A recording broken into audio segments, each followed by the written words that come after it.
Morning mist hugged the pine trees in the foothills of the Colorado Rockies.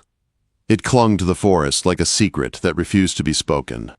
Rebecca Stone stood behind her family's log cabin, her hands buried in the cold earth of the small garden. The air smelled of wildflowers and sharp mountain frost, and somewhere far off, a hawk cried as if warning the world. Rebecca was 23, thin from years of hard living, but her eyes stayed bright. They were a deep green that held both tiredness and hope. She wore a faded brown cotton dress with sleeves that brushed her wrists as she pulled weeds from the soil. Her hair was auburn, braided tight, held by a worn ribbon that had seen better days. Behind her, the cabin felt smaller each day. The walls held memories, but also fear. Her father's cough had grown worse. His lungs were ruined from years of breathing in mountain dust while chasing small bits of gold that never seemed to change their luck. Her younger siblings ran barefoot over rocks like they did not know hunger or debt. But Rebecca knew. She knew how the numbers did not add up. She knew the creditors were coming like wolves. That night the wind pressed against the cabin and the fire snapped in the stone hearth. Her father sat close to the warmth, his face lined and gray under the firelight. When he spoke, it sounded like he had to fight for each word. "You'll need to marry someone who can provide," he said. Rebecca did not argue. She could not. The truth sat heavy in her chest. But inside, something rebelled. She did not want to be traded like a sack of flour. She did not want a marriage built only on fear. Later, when the others slept, she sat by candlelight with a borrowed book open in her lap.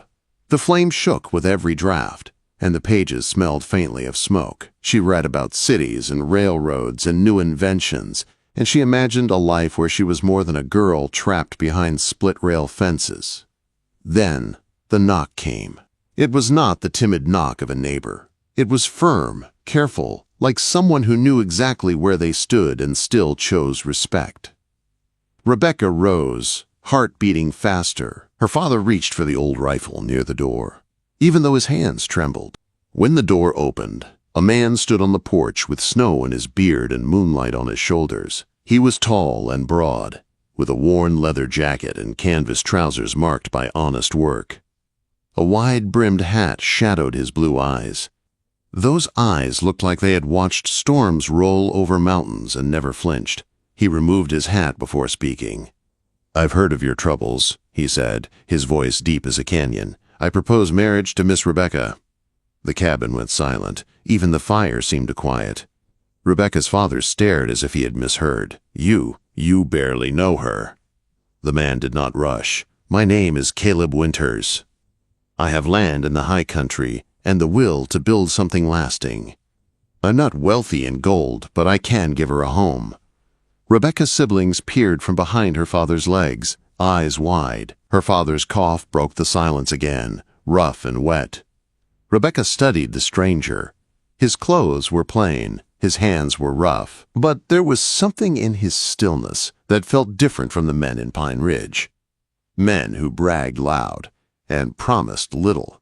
This man spoke like he measured his words. "You want to marry me," Rebecca said carefully. "Why?" Caleb held her gaze. "Because I believe you're stronger than this place has allowed you to be. And because I need someone who can see the truth of a man, not just what others say about him." Her father's eyes narrowed. "And what do we get out of this?" Quote, Caleb's jaw tightened, but he stayed calm. "I'll settle your debts. I'll make sure your family has enough for winter. And Rebecca will come with me as my wife, by her choice." Rebecca felt her throat tighten. Debts, winter. The words twisted together like rope around her ribs. If she refused, her family could lose everything. If she accepted, she would walk away from the only life she had known and follow a man she barely understood. For the next days, the settlement of Pine Ridge buzzed. Women whispered after church. Men at the trading post stared too long. Some called Caleb an opportunist. Others said he must be hiding something, because men did not appear from the wilderness offering help without wanting more. Rebecca heard it all. She kept her head down, but her mind stayed awake. Caleb came again, not with pressure, but with patience. They spoke on the porch under star-filled skies. He told her about timber and stone, about seasons that could kill a careless man. He spoke of railroads, too, and how they were cutting across the nation like new veins, carrying people, money, and change. "The world is changing, Rebecca," he told her one night as the wind sighed through the pines. "You can change with it if you're willing to trust." Rebecca watched his face in the starlight. He was not soft, he was not a dream, but he was steady. And somehow, his words made her feel like she had choices, even when life tried to corner her. Then, the creditors arrived from Denver. 2 men on horses rode up to the cabin like they owned the dirt. They spoke to her father with cold smiles and sharp voices. They listed numbers. They mentioned taking the claim, the cabin, even the mule if they had to. That evening, her father looked older than ever. "It's an honest offer," he said to Rebecca. "Better than poverty or the poorhouse." Rebecca went up to her small loft bedroom. One candle flickered beside her bed. The cracked mirror showed a girl with tired eyes and a face that had carried too much for too long. She pressed her fingers to the ribbon in her braid and tried to steady her breathing. She thought of her siblings, thin and hungry. She thought of her father coughing into his sleeve, pretending it was nothing. She thought of the book pages and the world beyond the mountains. And she thought of Caleb's eyes, calm and unreadable, like a lake that hid deep water. At dawn, sunrise painted the peaks gold and crimson. Rebecca stepped onto the porch. Caleb waited beside a wagon loaded with modest supplies. 2 horses stood patiently, steam rising from their nostrils.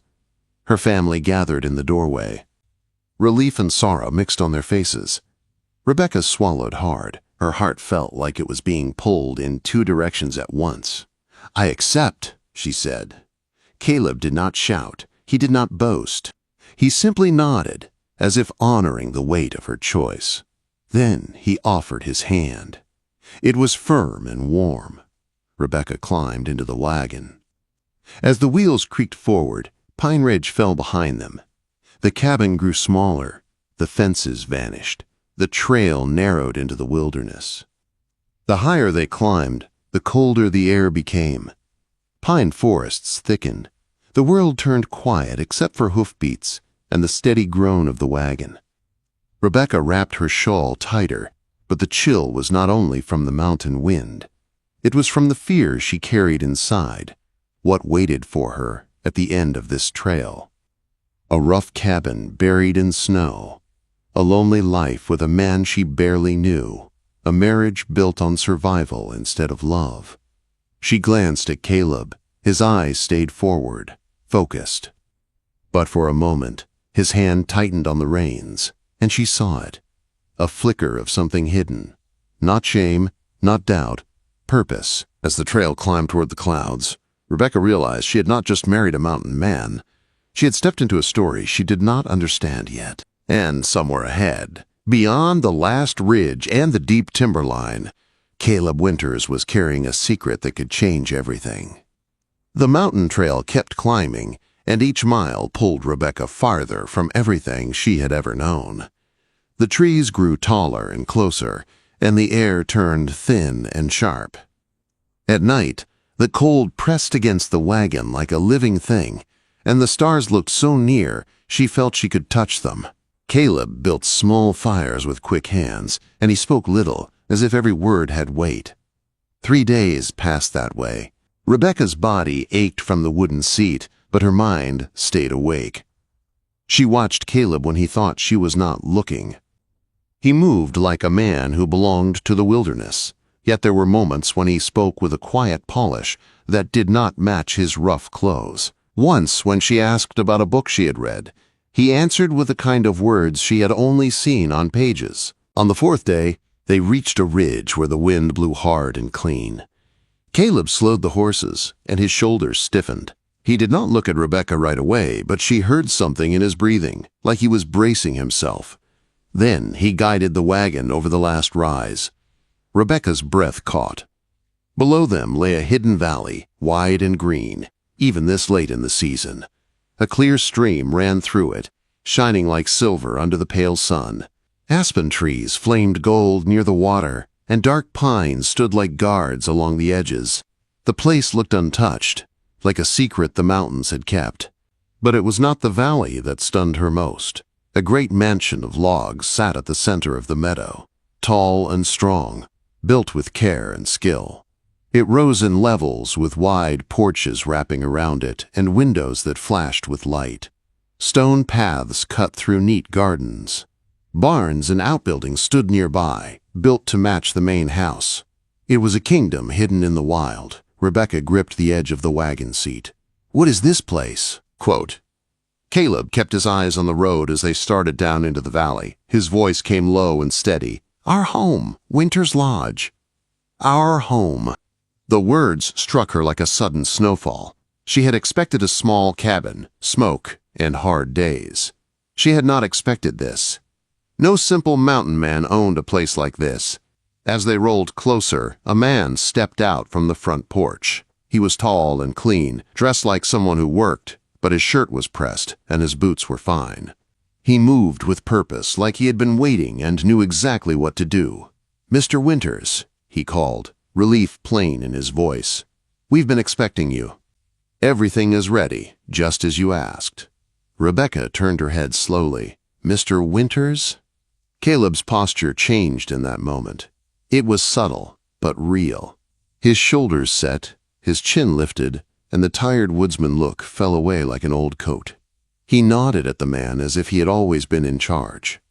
Inside the mansion, Rebecca stepped into a world that felt unreal. The great room rose 2 stories high, warmed by a stone fireplace large enough to stand inside. The walls were hung with fine paintings and woven blankets.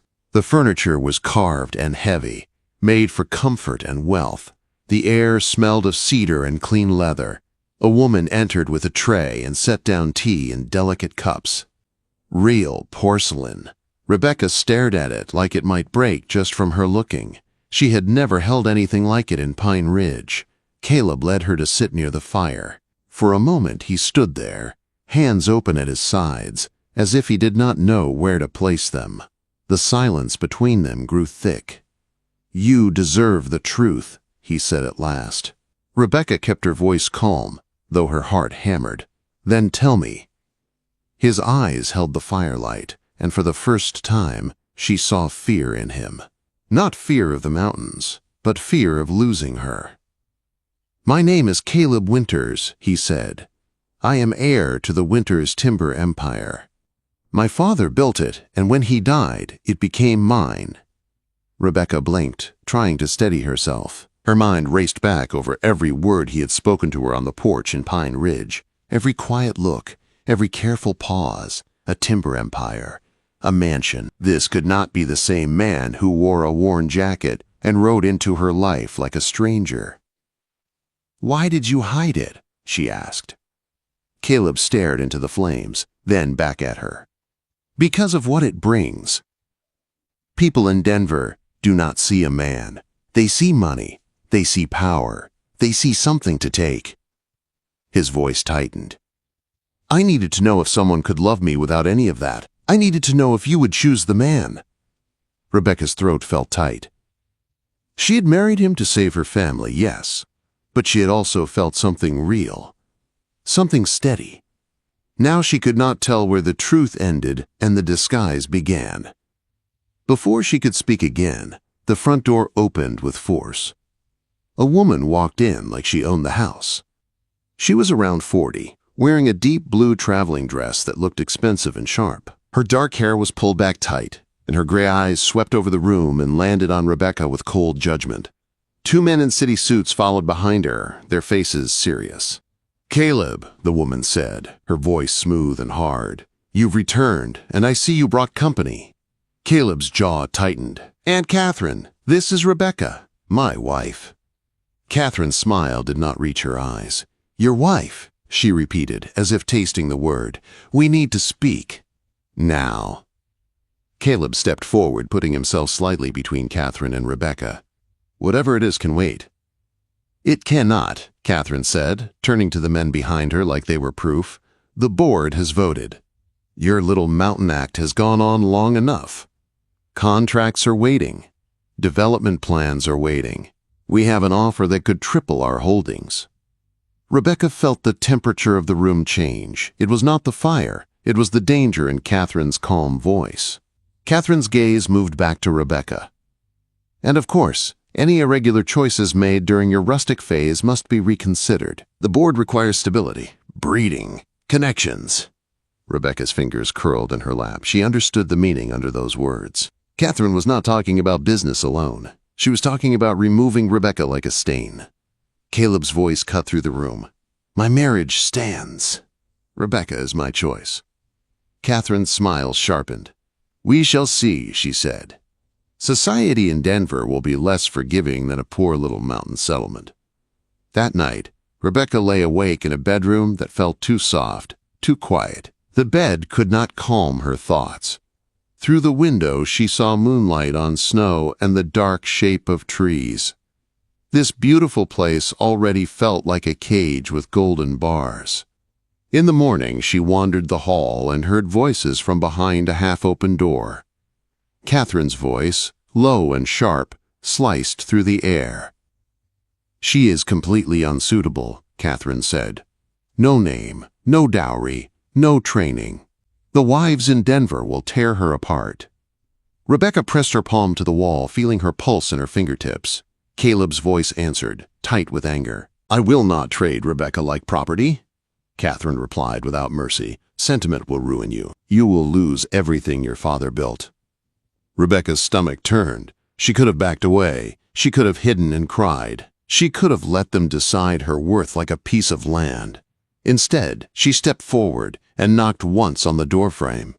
The room fell silent as she entered. Catherine turned, surprised, then amused. "Oh," she said softly, "the girl speaks." Rebecca stood tall. Her hands trembled, but her voice stayed steady. "It seems my marriage is being judged," she said, "so I will speak for myself." Catherine lifted her chin. "This is business. If you truly care for Caleb, you will accept what is best for him." Rebecca looked from Catherine to the papers on the desk, then back again. "What is best for him is not a woman who smiles in a ballroom," she said. "What is best for him is someone who will stand beside him when people threaten his home."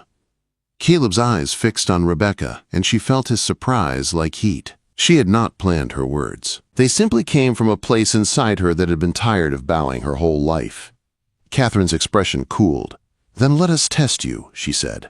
"The governor's reception in Denver is next week. Attend with him. Let society judge what you are." After Catherine left the room, Rebecca and Caleb stood alone. The silence between them was heavy, but not empty. It carried truth. Caleb spoke softly. "You do not have to face them." Rebecca lifted her chin. Her fear was still there, but it no longer ruled her. "Yes, I do," she said. "If they want to see what kind of woman you married, then they will." Caleb reached for her hand, and this time his touch felt honest, not part of any act. "Then we face them together," he said. Rebecca stared out the window toward the distant line of mountains. Somewhere beyond those peaks was Denver, full of strangers with sharp smiles and sharper plans. She did not know if they would break her, or if she would break through them. But she knew one thing. The next road they took would decide not only her place in Caleb's life, but whether their love could survive the world that wanted to tear it apart. The road to Denver felt like a different world from the high country. The coach rolled down from wild peaks into open land where fences ran straight and towns sat close together. Rebecca watched the mountains fade behind them, and she felt both loss and strength. Up there, the wind did not care who was rich or important. Down here, people did. When Denver finally appeared, it looked busy and hungry. Streets were packed with wagons and riders. Brick buildings stood beside rough wooden ones, like the city was still deciding what it wanted to be. Telegraph wires stretched overhead like thin spider webs, carrying words faster than any horse could run. Their coach stopped in front of the Brown Palace Hotel. The building rose high and proud, filled with gaslight and polished stone. Rebecca stepped down beside Caleb, her boots touching clean pavement instead of dirt. She wore a forest green gown that fit her like it had been made for her life, not for someone else's dream. It was fine enough for Denver, but it still felt like her. Inside, the lobby buzzed with voices and perfume. Men in suits laughed like they owned the future. Women in silk looked Rebecca up and down as if measuring her worth with their eyes. Rebecca held her head steady, but her heart beat hard. Caleb leaned close. "They see only the surface," he murmured. "You see the truth." Rebecca nodded once. She did not know all the rules here, but she knew how to survive. She had survived hunger. She had survived fear. She had survived winters that tried to kill her family. She would survive this too. The ballroom was bright with chandeliers and mirrors. Music floated through the air, soft and smooth, hiding sharp conversations underneath. When Rebecca entered on Caleb's arm, heads turned like a wave. Whispers ran through the room, and she could feel them following her like cold fingers. A servant announced them, and people stepped aside. Caleb moved with calm authority, greeting men who looked powerful and pleased to see him. Rebecca realized then that Caleb was not just rich, he was important in a way that made others listen. Catherine appeared quickly, dressed in deep burgundy and shining beads. She looked perfect, like a weapon wrapped in beauty. Beside her stood a tall man with silver hair and a hard smile. "Caleb," Catherine said, sweet as sugar and just as sharp. "And Rebecca. How rustic you look this evening." Rebecca met her gaze. "Thank you," she said calmly. "I find strong things last longer than delicate ones." The silver-haired man gave a short bow. "Randolph Blackwood," Catherine said. "Colorado Mountain Development Company. We have been trying to help Caleb make wise choices for the future." Blackwood's eyes skimmed Rebecca as if she were a chair placed in the wrong room. "Mrs. Winters," he said, voice smooth. "Surely someone with your limited background understands the value of development. Prosperity. Jobs. Progress." Rebecca heard the trap. He wanted her to agree like a quiet wife, then smile at her own small thinking. She felt the room listening. Catherine's face stayed calm, but her eyes waited for a mistake. Rebecca did not give one. "I understand prosperity," Rebecca said. "My family lived without it, but I also understand mountains." She looked at Blackwood directly. "Have you walked the high country after a clear cut? Have you seen what happens when spring water turns brown and a creek changes its path? Have you watched an avalanche take down trees like they were matchsticks?" Blackwood's smile tightened. "Business plans are made with numbers, not stories."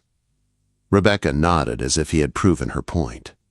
"Then your numbers should include what the mountains will do when they are pushed too hard. The land always collects its debt." A murmur passed through the nearby guests. It was not laughter, it was interest.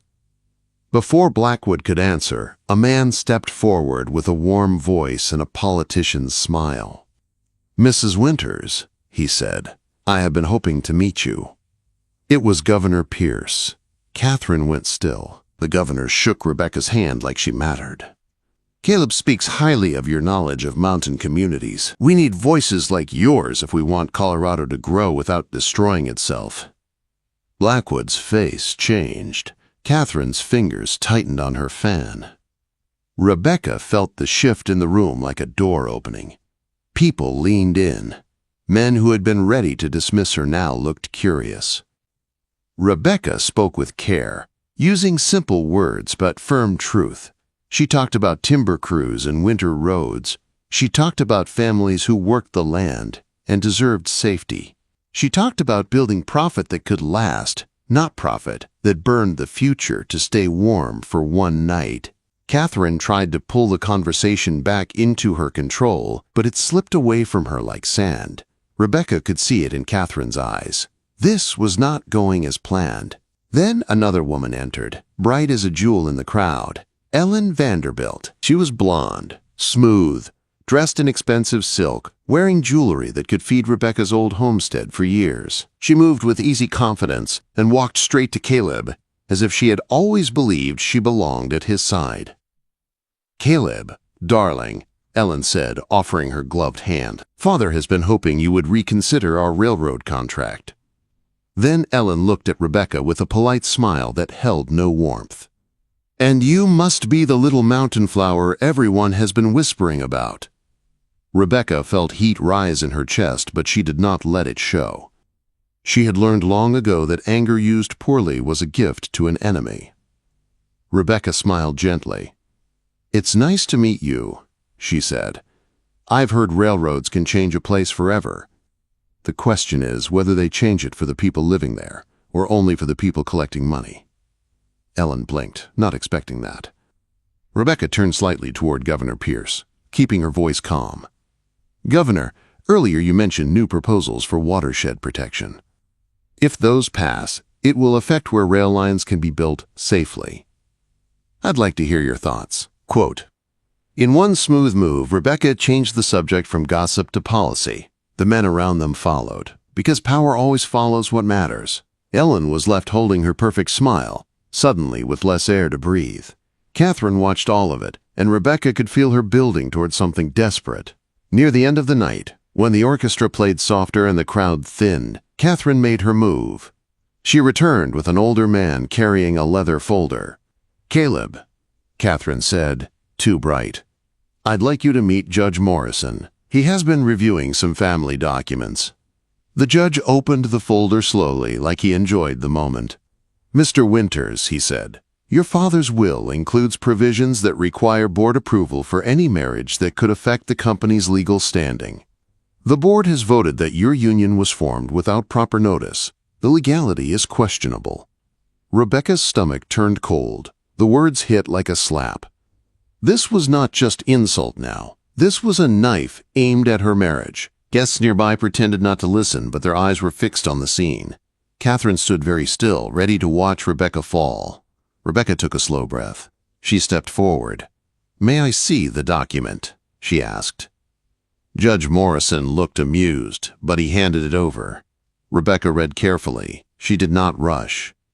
She had learned to read deeds and claims when her father could not. She had learned that one wrong line could ruin a family. The room held its breath while she studied the paper. Then Rebecca looked up.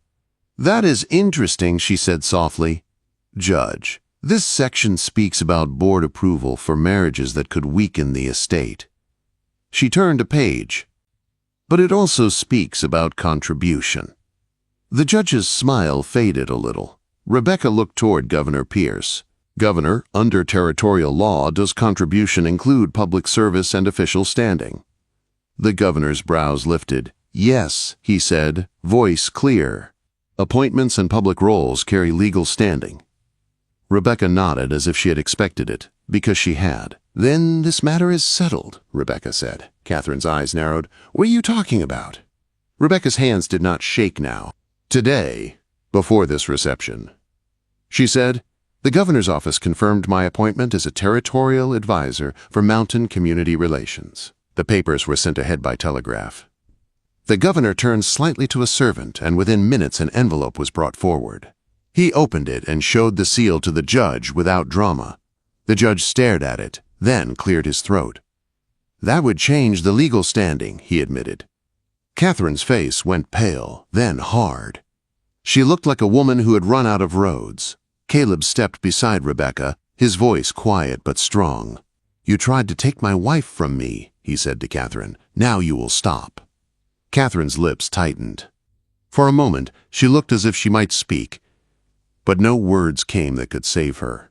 She turned and walked away, leaving Judge Morrison to gather his papers like a man who suddenly wished he were elsewhere. When the last notes of the music faded, Caleb and Rebecca stood together under the bright lights.